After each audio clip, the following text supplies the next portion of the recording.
Terus di jalan tiba-tiba dor.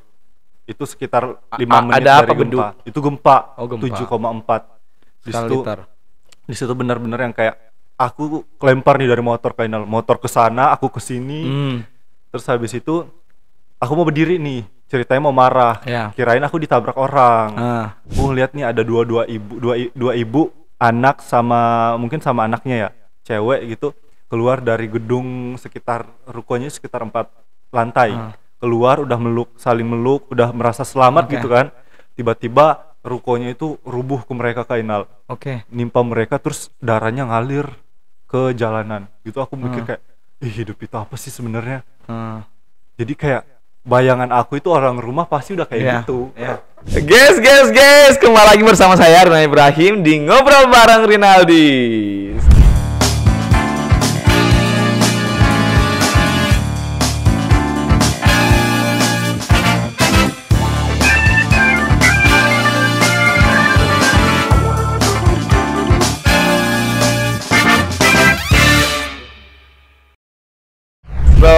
Hari ini adalah hari perdana kembali saya sharing-sharing sama teman-teman lewat YouTube, karena saya pindahkan nih program Ngobrol Bareng Rinaldi ini langsung ke channel YouTube-nya Rinaldi nih.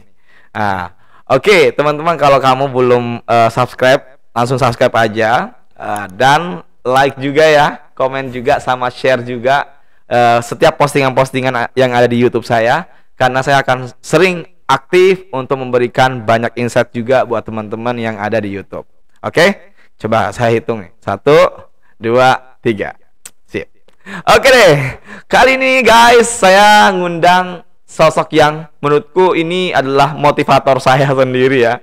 Karena setiap saya lihat kontennya itu bisa membuat saya itu bisa lebih fresh, lebih semangat hidup. Karena memang perjuangan hidupnya dari sosok ini itu benar-benar sangat menginspirasi. Membuat kita itu bisa lebih bangga kalau kita itu bisa merasakan diri kita itu sebenarnya itu punya value yang besar gitu, punya something yang sekarang itu orang-orang tuh belum pernah lalui juga. Jadi kayak kita bisa belajar banyak sama beliau. Oke, saya sambut Kak Hafid. Ini satu kesempatan yang luar biasa banget ya. Podcastnya Rinaldi Ibrahim. Ngobrol bareng Rinaldi. Ini orang-orang terpilih aja nih yang bisa masuk di sini. Iya sih, benar. Orang hebat, orang keren. Berarti saya keren ya? Iya. Masya Allah. Kamu tuh keren banget, Fit. Jadi saya juga sering banget lihat konten kamu lewat di TikTokku ya, FYP, apapun yang itu loh, yang di depan kaca itu loh. Nah, itu konten-konten dulu tuh. Dan itu sangat berkesan banget sih, karena memang itu juga fase di mana tuh kayaknya kamu juga ngerasain itu gitu. Di bawah. Pokoknya aku ngerasain di situ ternyata bukan cuma aku, semua orang-orang itu berada di fase yang di bawah, karena kita dihadapkan dengan kenyataan hidup bahwa kita dihadapkan dengan pandemi COVID-19 pada saat itu. Pokoknya semua UMKM, semua pekerjaan itu mengalami penurunan drastis ya. Jadi kayak konten-kontenmu juga memang bisa memberikan feedback ke orang-orang juga kalau dia juga merasakan seperti itu kan. Betul. Dan saya pun juga merasakan waktu itu. Jadi ya emang saya tuh suka banget dengan konten-kontennya Hafid. Nah, mungkin teman-teman tuh mau diingat kembali gimana konten-kontennya Hafid, boleh kita putar dulu ya. 1, 2, 3. Buat kamu yang takut banget dengan kehilangan, coba deh dengerin ini.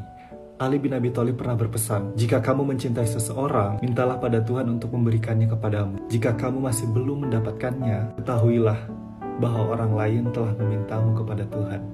Nah, ini tadi videonya itu sebenarnya itu inspirasi kamu itu awalnya dari gimana? Dari mana? Kalau ditanya inspirasi sebenarnya banyak sih Kainal.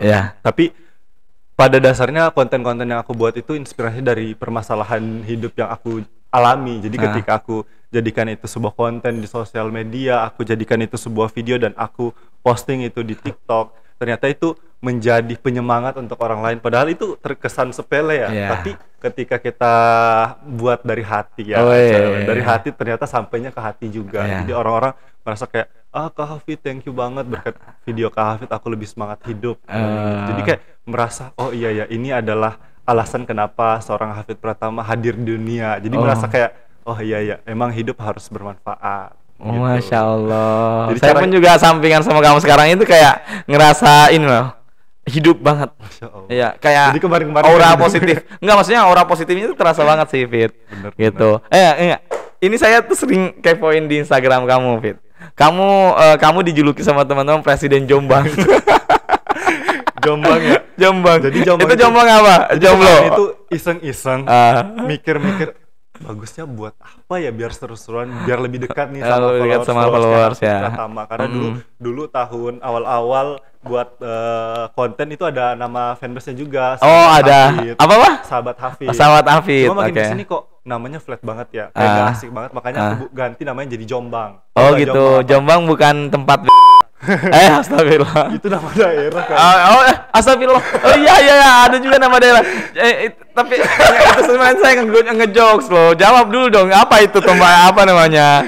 Jombang itu jomblo banyak yang saya. Jomblo banyak yang Jadi saya. kita itu Tapi semua tadi tuh saya salah. Bukan ya teman-teman yang di Jombang itu bukan berarti saya tuh kayak ini ya. Mungkin maksud Kainal yang lain, maksud aku lain. Jadi satu pesan itu beribu makna. Jadi nggak bisa disalahkan. Enggak, itu ada kalau tempat itu apa namanya?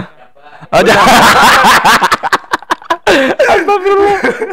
Maafkan guys, itu memang sumpah. Ini saya harus belajar kamus bahasa lagi. Ya. Jombang. Coba Jombang itu apa? Jomblo banyak yang sayang. Jomblo banyak yang sayang. Ini sebuah campaign sih untuk membuat para jomblo-jomblo itu merasa Gimana? Jomblo-jomblo itu merasa ada yang temenin walaupun pada nyatanya mereka sendirian. Iya. Terlepas dari itu semua, kita harus yakin bahwa kita itu nggak akan selamanya benar-benar sendiri kalau kita hadirkan Allah dalam hati kita. Jadi jomblo banyak yang sayang. Itu apa sih, suara apa, Fit? Itu kayaknya suara marmut ya. Mana Suara marmut. Ya ada aja ya.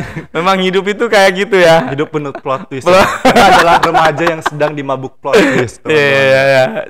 Tungguin aja nanti ada suara-suara lagi. Kok receh banget. Tapi dia kalau ditunggu nggak ada Kainal. Oh iya. Tiba-tiba Kuntilanak kayak gitu ya, dateng, enggak ujuk-ujuk dateng gitu kan. Tapi nggak ada wujudnya. Ya nggak ada wujudnya. Benar sih di video. Di sekitar kita kayaknya.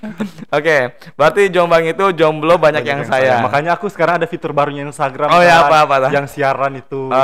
Nah, jadi aku lebih mencoba mendekatkan secara personal, secara emosional sama teman-teman Jombang di seluruh Indonesia. Oh, berarti Jombang jangan lupa komen. Jangan lupa komen dong ya, Jombang ya. Karena ini kita mau lihat nih apakah Jombang-Jombang semua datang bersatu. Jombang itu korsanya semangatnya luar biasa loh. Kemarin aja iseng-iseng menang voting di tempatku ya. Iya betul. Nanti kalau dihadirin. Parah ya, saya tuh bikin voting itu kan. Siapa yang menang lomba renang gitu. Si Jombang-Jombang, teman-teman Jombang ini datang semua di tempatku dan ngevote Hafid loh. Satu guys. Ya, sebenarnya itu, yang benarnya aslinya tuh saya yang menang. Padahal gitu. tuan rumah yang iya, dikalahin lo langsung ya. Emang keren banget sih Jombang ini. Luar biasa. Itu saya terinspirasi banget sama Hafid juga. Oke, fit. Oke, fit. Ya. Oke, Fit. Ini kita kembali lagi. Jadi sebenarnya itu saya juga pernah cross check nih tentang Hafid nih. Berarti Hafid Pratama. Kepoin ya sama Kainal ya. Iya, saya juga pengagum setia. Jadi pada saat kamu aja tuh bikin saluran itu saya langsung gabung gitu kan. Itu suatu kehormatan loh Kainal. Karena memang saya tuh suka banget dengan cara kamu untuk ngasih ngasih insight ke orang-orang, kasih motivasi ke orang-orang. Jadinya kayak ya saya juga butuh dong motivasi yang bisa membuat saya itu bisa lebih baik lagi gitu. Dan Hafid ini bisa membuat pengaruh besar gitu loh. Masya Allah. Oke, Fit, sebelumnya saya mau nanya nih, Fit, lebih ke perjalanan boleh nggak ya, perjalanan hidup lah gitu. Karena mungkin teman-teman di sekitar kita itu belum terlalu tahu nih detailnya seperti apa sebenarnya itu Hafid itu. Karena saya tahu Hafid itu sebenarnya itu lagi waktu itu berjuang banget. Karena kan Hafid dari Palu ya. Betul. Dari Palu, jadi kayak di fase ada bencana alam itu saya tahunya tuh Hafid lagi berjuang juga di sana. Itu gimana sih ceritanya, Fit? Jadi diawali pada suatu hari di 2018 tanggal 28 September itu aku ingat sekali Kak Inal. Gimana tuh, Kak? Di situ sore hari aku minta uang nih sama bapak. Pak, minta duit dong. Terus habis itu bapak ngomong, jangan dulu, lagi maghrib, dulu kan lagi berandalan banget ya. Oh, kamu berandalan ya? Gimana sih? Enggak mau yang diatur, jamet itu ya? Enggak mau diatur, jamet. Gitu. Jadi aku ngomong minta uang, Pak mau jalan nih, pokoknya minta duit. Pokoknya habis itu dibilang ntar dulu nanti habis maghrib. Tapi aku bilang nggak mau pokoknya sekarang harus. Jadi aku maksa, alhasil dikasihlah duit di situ 50.000 ya. Terus habis itu aku langsung gas, pokoknya nggak salam, nggak nyapa lagi orang rumah, langsung pergi karena udah janjian nih sama teman. Terus di jalan tiba-tiba dor. Itu sekitar 5 menit ada dari apa, gempa. Itu gempa. 7,4 Di situ benar-benar yang kayak aku kelempar nih dari motor Kainal. Motor ke sana, aku ke sini. Terus habis itu aku mau berdiri nih, ceritanya mau marah. Kirain aku ditabrak orang. Tahu-taunya gempa. Dan itu orang semua lari ketakutan, saling meluk, ada yang teriak. Dan kamu itu sekarang waktu itu di mana? Aku posisinya di motor. Di motor. Di tengah jalan. Di tengah jalan lagi bawa motor. Nah, pas di jalan aku ngeliat nih ada dua ibu, anak sama mungkin sama anaknya ya, cewek gitu, keluar dari gedung sekitar rukonya sekitar 4 lantai. Keluar udah saling meluk, udah merasa selamat gitu kan. Tiba-tiba rukonya itu rubuh ke mereka Kainal. Nimpa mereka, terus darahnya ngalir ke jalanan. Gitu aku mikir kayak, hidup itu apa sih sebenarnya? Jadi kayak bayangan aku itu orang rumah pasti udah kayak gitu. Jadi yang tadinya jalannya 5 menit ke posisi aku jatuh itu, pas aku balik ya sekitar 30 menit adalah. Karena posisi jalan itu benar-benar yang kayak patahannya itu sampai 1 meter, ada yang 30 cm. Dan apa yang kamu rasakan pada saat itu, Fit? Di situ emang bener-bener pasrah aja sih Kainal. Tapi aku berdoa semoga kalaupun nyatanya keluarga aku yang aku lihat kayak gitu, aku berdoa semoga nggak separah itu. Jadi di sepanjang jalan aku gemetar, keringetan, terus pokoknya pikiran melayang-layang lah. Sampai rumah, alhamdulillahnya aku itu langsung kayak bersyukur banget, kayak ada langsung rasa pokoknya merinding sebadan pas aku dengar suara ibu aku itu teriak nama aku. Kayak aku kan di rumah panggilnya Dani ya. Pas ibu aku lihat aku dari ujung jalan udah teriak Dani gitu. Jadi kayak merasa alhamdulillah berarti masih selamat ya orang rumah. Dan plot twistnya adalah adik aku hilang. Adik aku di situ lagi sore lagi latihan dayung di pantai karena beliau kan atlet dayung. Nah di situ kita cari sekitar sampai jam 2 malam. Pokoknya gempa sore kan, ketemunya pas jam 2 malam. Nah, selama waktu itu kita cari adik aku di sepanjang pesisir pantai itu ngelihat banyak sekali mayat, Kak. Dan yang paling banyak itu mayat anak kecil. Karena pada saat itu 28 September ada acara festival Palu Nomoni namanya, Palu Berbunyi. Jadi kalau ada festival atau acara biasanya anak-anak pada suka datang kan, beli balon, beli jajan, beli ciki. Dan banyak kayak bazar makanan gitu. Akhirnya anak-anak suka main-main di sana lah. Dan akhirnya terjadilah tsunami. Pada saat tsunami kamu di mana? Aku pas tsunami itu lagi di posisi yang tadi, yang di motor itu. Jadi kejadiannya berbarengan. Nggak lama dari gempa langsung datang tsunami. Dan di sisi utara, yang di sisi barat dan di sisi timur itu kejadian likuifaksi yang tanah kampung tenggelam itu. Jadi Palu itu utara, timur, selatan, barat itu emang benar-benar separah itu. Jadi disitulah awal mula titik baliknya seorang Hafid Pratama. Berarti dari situ kamu tuh bisa kembali dengan sosok seperti ini sekarang ya? Iya.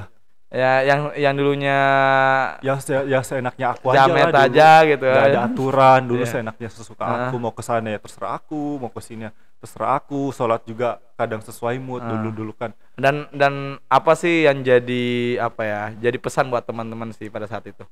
Pesan yang aku ambil dari kejadian itu ya. Pesan yang aku ambil dari kejadian itu, kalau ternyata hidup ini ternyata hanya tunggu kematian sih. Karena di situ benar-benar aku lihat kenyataan bahwa semua orang itu mati dengan cara yang tidak pernah dia sangka. Jadi aku ke-trigger selama sebulan 2 bulan itu kayak, Fit, kamu matinya nanti gimana ya? Kamu setelah ini akhir hidupnya gimana ya? Sedangkan orang-orang yang berada di posisi itu dia nggak pernah nyangka dia mati dengan cara seperti itu. Jadi itu sih reminder yang selalu aku jadikan bahan reminder sampai sekarang kalau aku mau membuat kayak kesalahan-kesalahan yang dengan sadar ingin aku lakuin. Jadi trigger itu yang selalu aku masukkan di isi kepala aku, dan dengan trigger itu aku mendorong diri aku lebih bermanfaat sih, karena salah satunya dengan sering buat konten motivasi, sering berbagi. Jadi awal kamu aktif pun juga bikin konten dari situ juga. Dari kejadian itu juga. Jadi tsunami-nya itu di tahun berapa sih? 2018 dan Covid itu 2019-an lebih ya. Jadi rentetan tahun ini gempa, tahun depannya pandemi lagi. Jadi emang benar-benar apa ya? Dipukul mundur banget sama kenyataan. Jadi itu sih pertolongannya hanya benar-benar keyakinan bahwa hidup itu akan selalu baik kok kalau kamu ambil itu untuk hal-hal yang baik. Ya, dan itu konten kamu juga memang bisa memberikan semangat juga buat teman-teman sih ya. Luar biasa banget. Kok jadi sedih ya vibes-nya? Enggak, jadi kan ini juga bisa jadi apa ya, motivasi buat teman-teman juga gitu. Kayak jangan sampai kita tuh selalu fokus dengan dunia saja, tapi ternyata ada hal yang menanti dan pasti gitu untuk kita ke depannya. Wow. Itu perjuangan Hafid sendiri pun juga apa ya? Kan itu juga kayak kena mental kita juga enggak sih, Fit? Kayak pada saat itu kamu mentalnya seperti apa, Fit? Aku di situ mentalnya di 1 bulan pertama setelah kejadian itu aku banyak bengong, kayak banyak melamun, banyak kayak hatinya itu lebih sensitif lah. Apalagi kalau datang gempa-gempa susulan, karena 3 bulan setelah kejadian itu gempanya nggak selesai, nggak berhenti. Jadi dalam 5 menit terus lagi, 5 menit sekali gempa lagi, goyang lagi. Jadi yang tadinya trauma makin trauma nih karena goyang terus. Jadi itu kayak ngerasa tunggu ajal aja gitu ya. Ya pokoknya sisa ya Allah, kalau aku matinya baik aja deh. Pokoknya kalaupun mati nggak secara tragis ya nauzubillah ya, tapi semoga jasadnya kelihatan, raganya ketemu. Gitu. Itu sih yang kayak luar biasa banget, menguras banyak tenaga, emosi, karena banyak banget teman-teman SMA, teman-teman komunitas itu banyak juga yang akhirnya berpulang gitu Kak. Itu pokoknya anak muda yang masih banyak karya tiba-tiba udah ditutup ajalnya, ditutup masa hidupnya. Saya tuh inget banget waktu masa-masa tsunami itu, saya pernah buat ini juga tahu, Fit. Pernah buat itu. Apa tuh Kak? Apa namanya? Campaign juga kalau nggak salah ya. Donasi. Dan itu donasi itu juga banyak banget yang bantuin masyarakat tuh, karena memang kayak dari seluruh Indonesia itu kan kita ada kayak fundraising gitu kan dari seluruh Indonesia. Bersyukur banget itu sampai puluhan juta langsung kita kirimkan ke sana, dan ternyata kita bisa langsung lihat nih sosok yang di balik layar, maksudnya kayak bener-bener tuh kayak berjuang dalam bencana alam itu ya, dari tsunami itu. Oke, Fit. Ini satu lagi Kak. Aku dulu orangnya suka pilih-pilih makan. Dulu orangnya kayak kalau nggak ini nggak mau makan, mending tahan lapar. Tapi semenjak kejadian itu akhirnya kita di hati ini, raga ini dituntut untuk mau ikhlas, makan apa adanya. Akhirnya makan mie, makan nasi, itu pun nasi yang udah nggak tahu jenisnya kayak gimana, udah kering, udah diapain aja gitu. Ya untuk apa? Untuk bertahan hidup pada saat itu, karena memang bantuan kita nggak bisa pilih-pilih kita mau dikasih apa, tapi kita harus lapangkan hati aja, kita harus makan dengan secara ikhlas gitu. Jadi belajar banyak sih dari banyak banget ya pelajarannya. Luar biasa banget, Hafid. Oke, Fit, ini saya juga ngelihat kamu juga kan suka banget untuk bikin konten-konten yang memotivasi teman-teman gitu kan. Nah, dari Hafid sendiri tuh ada nggak sih karya yang mau dibuat juga nih buat teman-teman? Kayak buku gitu, kamu mau buat buku nggak ya? Aku sekarang lagi nulis buku nih kayaknya. Jadi inspirasinya itu dari konten-konten aku. Jadi aku berpikir kayak rugi nggak sih kalau konten itu hanya sekedar video? Kenapa nggak dijadiin buku Apa judulnya? Kalau untuk sekarang belum fix sih, tapi udah ada gambarannya. Aku juga manusia. Jadi ini adalah sebuah refleksi untuk kita menyadarkan bahwa kita juga manusia. Jadi wajar kalau kita rasa sedih, wajar kita kalau rasa cemas, wajar kalau kita rasa lagi imannya kita lagi di bawah. Wajar kalau kita itu kadang merasa ragu dengan diri kita sendiri, kita merasa insecure dengan diri kita sendiri, karena kita juga manusia. Jadi kita harus apa ya istilahnya? Aku juga manusia. Aku juga manusia. Oh, aku juga manusia. Kita harus mengizinkan diri kita untuk mengalami semua fase itu. Karena kebanyakan manusia itu semakin terluka karena dia tidak izinkan dirinya untuk merasa insecure, tidak mengizinkan dirinya untuk merasa ragu dengan dirinya. Padahal semua itu adalah hal yang manusiawi. Tapi terlepas dari itu semua, setelah kita melalui fase itu, kita harus upgrade lagi nih. Kita harus kita pasti udah mengetahui, oh aku kurangnya di sini nih. Jadi skill yang harus aku upgrade di sini. Jadi proses pengenalan diri kita sendiri. Iya, proses pengenalan diri kita sendiri. Karena kalau kita udah kenal siapa diri kita udah enak nih. Kayak Kak Inal nih, udah jadi apoteker sekeren sekarang, ya pasti Kak Inal udah pernah merasakan fase pengenalan diri Kak Inal dulu. Ya kan Kak? Yeah. Dan itu adalah fase yang memang betul-betul banyak sekali distraksi di dalamnya. Bingung mau memilih di mana, tapi akhirnya dengan keyakinan, oh tidak, aku harus jadi apoteker. Dia akhirnya udah yakin dengan diri kita sendiri gitu. Oh, luar biasa banget. Oke, dari Hafiz sendiri kan memang terkenal itu dengan quotes of the day gitu kan. Mungkin teman-teman juga kepengen dengerin quotes-nya dari Hafid nih. Ini mau yang serius apa bercanda nih? Mungkin yang serius saja supaya teman-teman juga bisa bikinin jadi trigger dan mungkin sepatu mau dijadiin sound TikTok kan. Jadi kalau udah ngomong quotes of the day biasanya kalau ngisi kajian udah pada rame kamera. Iya, kamera kan. Ini mungkin di kamerain nanti di jedak-jedukin aja nggak sih? Coba apa nih quotes dari Hafid sendiri nih? Iya, biasanya pembukaannya begitu. Quotes of the day is, jadilah pemuda seperti bambu Cina. Bambu Cina itu 5 tahun pertama dia membangun pondasi yang sangat kuat di dalam tanah, tapi dia secara fisik belum kelihatan.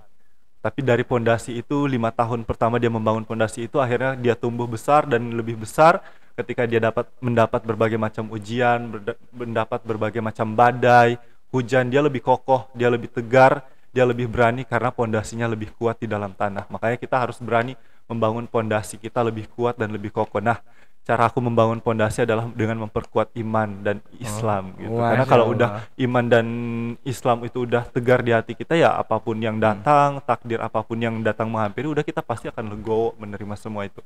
Apalagi kita anak muda ya. Anak muda kalau udah skillnya udah keren, relasinya udah banyak, pasti bisa jadi agent of change gitu. Semoga kita bisa menjadi anak muda yang seperti itu. Wih, keren banget.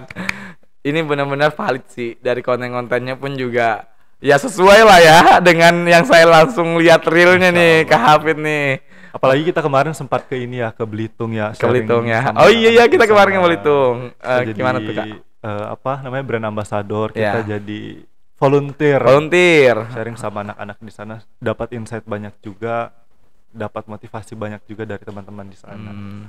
Oke, dari Kak Hafid sendiri nih kan mungkin teman-teman juga mau nih kayak apa ya, dapat tips gitu, tips untuk seorang Hafid bisa sampai saat ini gitu, maksudnya bisa sekeren ini gitu. Masya Allah. Tipsnya kalau dari aku sih intinya berani mengambil tantangan, berani keluar dari zona nyaman. Karena kalau kita udah terlalu nyaman berada di posisi kita, ya kita hanya berada di stuck di situ-situ aja. Tapi kalau kita keluar dari situ, ketemu dengan orang baru yang tadinya aku orangnya nggak tukang berbaur sama orang lain, tapi karena mau keluar dari fase itu, memaksakan diri untuk mencoba introvert ya, akhirnya bisa melatih diri untuk lebih lebih asik lah. Lebih asik lagi. Karena aku ini aslinya pendiam banget sih. Pendiam sama saya itu introvertnya tuh 98%. Masya Allah. Percaya? 98% bohongnya. Oh jadi kayak kita tuh harus berani gitu ya, Fit ya. Aja, intinya berani dan yakin. Dan kita mau kerja. Dan ini Hafid sendiri pun juga benar-benar bisa memperlihatkan ke teman-teman nih kalau dengan keberanian bisa seperti ini loh Hafid itu. Walaupun kita baca ribuan buku motivasi, ya puluhan video konten yang memotivasi kita, kalau kita lupakan 3 ini, kita nggak akan jadi apa-apa. Ya. Konsisten, komitmen, dan disiplin. Itu yang penting. Itu nih guys itu. Ya jadi mungkin itu bisa jadi kunci juga ya. Betul. Dari tipsnya Hafid sendiri. Dan mungkin teman-teman juga mau tahu bukunya dari Hafid sendiri itu mau launchingnya kapan, Fit? Launchingnya insya Allah kalau bukan bulan Juli itu bulan Juni. Bulan Juni atau Juli ya? Oh, sekitar bulan itulah. Oh, luar biasa. Siapa yang nungguin nih? Siapa yang para Jombang pasti pada order. Oh ya, teman-teman Jombang sih pasti order ya. Bukan tempat BO kan tadi bukannya? Bukan. Apa tadi? Jambang. Jombang dikatain Jambang. Enggak maksudnya itu tadi saya langsung otomatis. Bukan Jombang daerah, Jombang daerah juga ada ya. Jombang yang di Jawa Timur kan ya? Jawa Timur. Saya tuh awalnya tuh kirain juga dari situ. Kirain kayak karena memang Hafid pergi ke Semarang terus jadi Semarang Solo ya? Solo. Ke Solo terus jadi itu ya. Namanya Jombang. Oh ternyata bukan. Jomblo asyik jomblo disayang. Jomblo banyak yang sayang. Oh, jomblo banyak yang sayang. Tadinya diplesetin sama Kaina. Apa? Jomblo bercambang yang jomblo berjambang asyik. Tapi nggak masuk ya. Ya, udah ya. Guys, itu mungkin sharing-sharing kita nih bersama dengan Hafid. Buat kalian nih jangan lupa untuk subscribe terlebih dahulu ya, Hafid ya. Dan like, komen, dan share juga konten-konten kita. Serta jangan lupa follow dulu akunnya Hafid. Kita berdua nih. Hafid sama saya ya. Jadi kalian stay tune juga nanti di video-video selanjutnya. Saya Rinaldi Ibrahim. Saya Hafid Pratama. Kita kembali lagi di Ngobrol Bareng Rinaldi.